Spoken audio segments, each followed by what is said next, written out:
Hey everybody, it's Jason Blaha here. Now that my two informative videos are done for the day, it's time to talk about current events in the online fitness community. And I had a subscriber ask me today, because of the stuff with CT Fletcher, do I, because of some previous trend use, do I personally worry about my own heart? Especially given my family history. So let me put on my +5 out of weaponsmithing, work on skill at my crafting a little bit, and let's talk about this. Yeah, this is a serious topic, and is this stuff that I actually think about? Yeah, it actually is. I do think about this stuff. I do think about my previous anabolic use, and I didn't really use what would be considered abuse amounts by today's standards, but moderately high amounts. Yeah, a couple different points in my life, absolutely did. And it is stuff that I think about now, because I have heart disease on both sides of my family. We just watched Rich Piana die. Now, obviously, Rich Piana walking around 300 pounds, using insane amounts of gear that I would not even consider approaching the amounts ever in my life that Piana was using. Publicly admitted, I wouldn't even consider it. I think that's insane. Used party drugs, recreational drugs. We know that. We know from people in his life that he had a Oxycontin habit. So there was a lot going on there. A lot going on there. You know, then we see CT Fletcher with all this stuff. CT made it a lot longer, but you know, again, we don't necessarily know how much stuff we use. We know he was up over 300 pounds. We know he ate a terrible diet. We don't know how much gear he used. Stuff weighs on me. Yeah, it weighs on me, and it's stuff I think about. And I'll talk with you guys a little bit about my own lifestyle and what I try to do to work around it, because if I really have to be honest, and put all bravado and acting like I'm a badass or anything else to the side, you know what? Yeah, it does scare me a little bit. It is stuff I think about, and it does scare me. Especially that my mother died at 48 of a heart attack. Yeah, I think about this stuff. I'm seeing all these other guys. Yeah, I think about it. I don't care how tough you think you are, a heart attack will drop you dead. I don't care how much of a badass you think you are. That's just reality. That's the real world. CT Fletcher was a very tough dude. I mean, are we going to say CT Fletcher wasn't a badass back in his day? In his prime? Still got knocked down by a heart attack. And that's something every single one of us have to think about. When we think about our lifestyle choices, particularly when you're young, stuff catches up to you guys. This stuff catches up to you.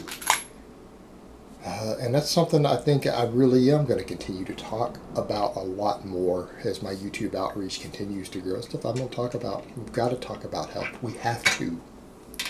Now, I do want to dispel some myths out there. There are people who come up with ideas of everything about how much they think I weigh, all the way up to the fact that they think that I abused grams of anabolics for decades or so crazy stuff. Let's get that out of the way. When I was in my 20s, I used for about 3.5 years. That doesn't mean a 3.5 year long blast. I did blasting and cruising, or in some cases cycled off like other people do.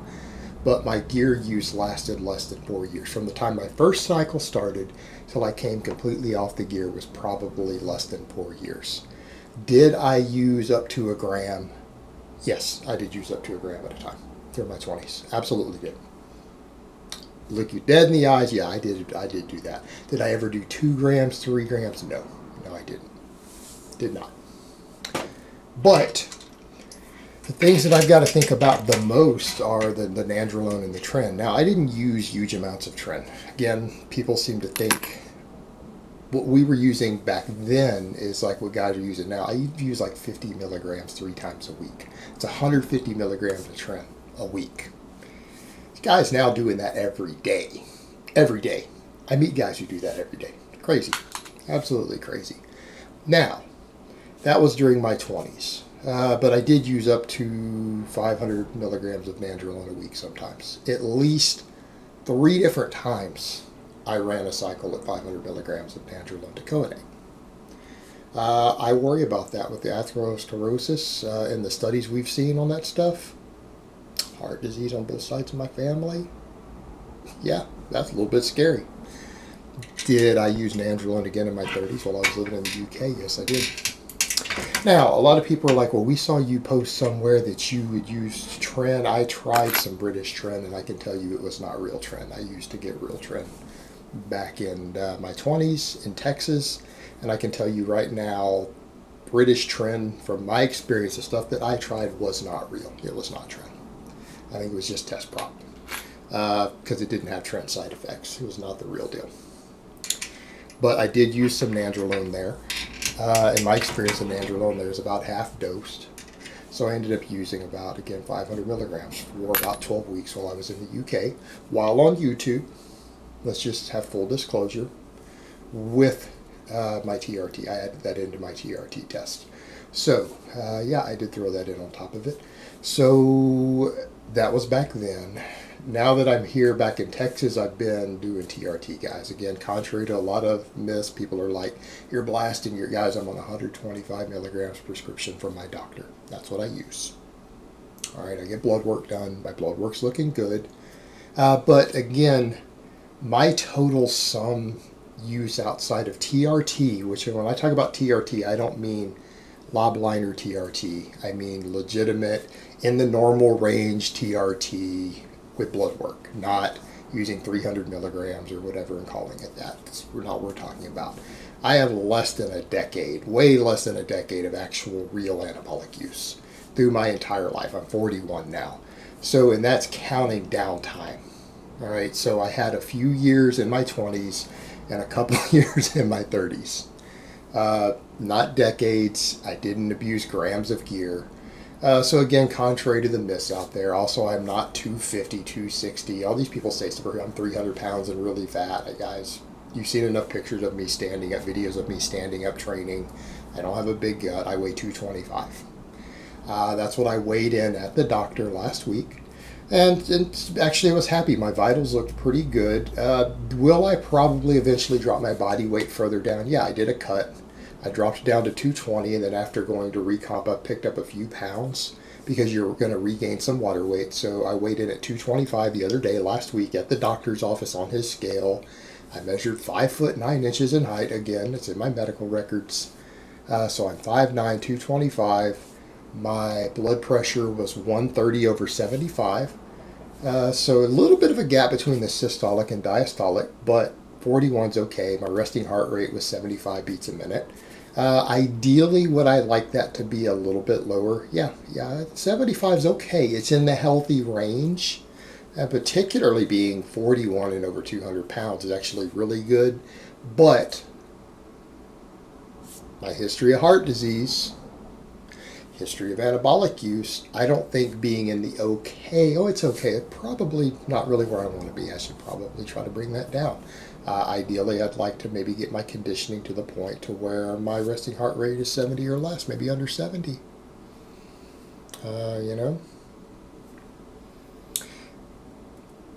Maybe get the upper end on my blood pressure instead of being the 130, which is okay. The one they said it was fine. The doctor's like, well, that's fine. It's fine. You're 41. That's really good. And it's like, maybe get it to 120.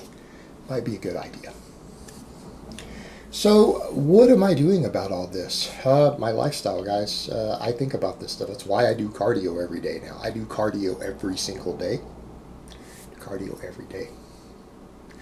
I limit my saturated fat. I have a cheat meal from time to time. I have a cheat day from time to time. But for the most part, at least 6 days out of my week, I keep my saturated fat well under 30 grams, which is what they always recommended when I lived in the UK. And obviously, when I say under 30 grams, it's usually a lot less. It's very rare for my saturated fat to go over about 10 grams a day. I don't eat any foods fried in oils. All right. I don't add butter and crap like that to any of my foods. I don't add oils or fats to any of my foods. I limit my refined sugar intake. Meaning I don't add sugar to anything. I don't drink sodas. I don't drink sweetened beverages of any type ever for any reason.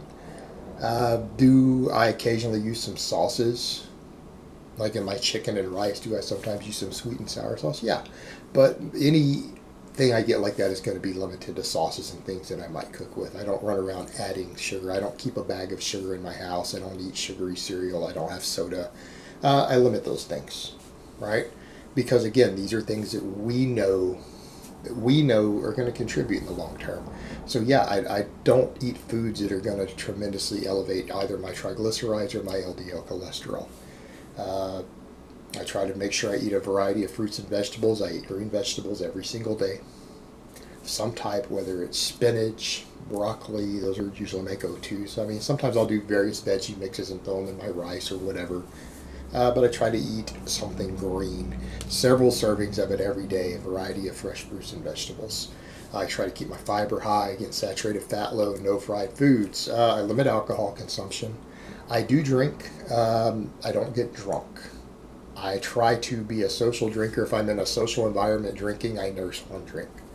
A lot of times, because again, I have Meniere's disease, and it helps with keeping my ears dry, and a lot of doctors recommend us to have a drink before bed. So I very frequently, if I've not had a drink in a social environment, I'll have a glass of wine or a shot of Jaeger before bed. So that's my alcohol consumption. I avoid cigarettes. I avoid weed. I don't smoke anything actually at all.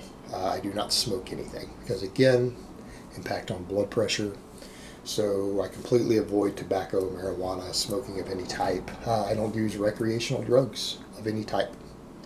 None. Nothing. I don't do party drugs because I think that's really, for a lot of these guys, I think that's really the death blow. I've lost a friend that way. I had a friend who years ago, back in my 20s, was stacking several different anabolics, Clen, and he used coke, and he died of a heart attack. Okay, so same thing, Rich Piana, abused all this gear, Oxycontin habit, dropped out of a massive heart attack. This is stuff that you guys need to think about. When we start stacking these risk factors together, if you're going to have heart disease in your family and you're going to have had used anabolics in the past, I'm going to be honest here, guys, we're gambling. And every one of us here, I did that. I took a gamble. I took a risk. And is it possible that that risk is going to catch up with me one day? Yeah. And I have to accept that. I have to live with that. And my advice to a lot of you guys, in light of that, it's your body. Do what you want to do. But you need to think this stuff through. If you are going to take those sort of risks, you can't afford to do other stuff with it. In other words, if you're going to go out on a limb, you're going to do this stuff, you can't do stupid ass if it fits your macros diets. Right? You guys out there who've said, well, I've done a few cycles of training or whatever, I'm going to come off now. Don't go do that if it fits your macros. You need to be eating Pop-Tarts and fried food and crap and working it into your numbers. Sorry, you've already predisposed yourself to potential problems. Don't make it worse. Don't need to be doing stupid carnivore diets, ketogenic diets, all these ultra high saturated fat diets. Any diet that's high in saturated fat, high in oils that you've cooked with, high in refined sugar, these need to go out the window. You can't do this stuff, guys. You can't also skip cardio. Right? Heart disease runs in your family. You've used anabolics in the past. Things like cardio don't become optional. Because at this point, we have all these risk factors, and that stuff we've done in the past can catch up with us. Just like everything else in life. All you can do is try to live a healthy life afterwards, and that means avoid doing stupid, trendy diets. You need a balanced, healthy diet. You've got to do your cardio. You have to eat your vegetables, and you can't partake in recreational drugs. And I mean, I would go out there and say that, look, if you care about your health and fitness in general, you probably shouldn't be using party drugs anyways. All right? You probably shouldn't be doing that. But if you've got a history of using anabolics or heart disease in your family, you really need to cut that stuff out anyways on top of it. At a certain point, you got to step back and go, do you enjoy it enough that it's worth dying for? And my personal opinion, I don't think that it is. Now, that's my opinion. You might choose to disagree with me. You guys have got to cut that stuff out, and particularly you guys out there who've been using gear. All right, those of you who've been using gear, you've got to drop the bad diets. You have to drop the party drugs. All right, you can't be going out and getting piss-faced drunk every weekend. It's going to catch up with you. It's going to kill you. You can't smoke cigarettes. All right, these things have to go. And again, this is the way that I choose to live my life because of that, because I realize that, yeah, I have a history of using these substances. No, I didn't use them to the degree that a lot of people out there do, but I also have a lot of heart disease in my family. So it might not take me having used as much as someone else used for it to kill me. And the same with a lot of you out there. If you have a history of using any of this stuff, you probably need to get your family history checked. You need to probably start thinking about these things. And if you've got a family history of heart disease and cardiovascular disease, liver disease, things like that, and you're using gear right now, might be time to start thinking about coming off. Because you got to weigh this stuff out. We only get one body. And if anything, you've got guys like CT, guys like Rich Piana, some of these other guys who are all going to start dying soon too. They need to be a learning lesson for us. At a certain point, we have to step back and ask, or is the fitness world about fitness? It's about time that it turned into that. And I think about this stuff. It weighs on me, and it affects my lifestyle choices on a day-to-day basis now. And I don't talk about it very often. I very rarely mention this. But I can tell you one thing. I damn well think about it every single day. Every day I think about this. A lot of people out there say, you need to be worried about this or that. You know what, guys? All this BS that goes on the internet, I can tell you right now, whatever people say about me on the internet and drama and rumors and trolls, I can assure you that doesn't weigh on me anywhere near the fact that I used all that nandrolone and I have heart disease on both sides of my family. All right, I think about that. That's the stuff. That's the sort of stuff that occasionally keeps me awake at night and keeps me motivated to do certain things and to say, you know what, I can't skip my cardio today. I don't want to do cardio, but I need to get on my bike. I need to take the dog for an extra walk. And good for both of us. And I have to think that way. And a whole lot of you out there listening, maybe it's time for a lot of you to start thinking that way too.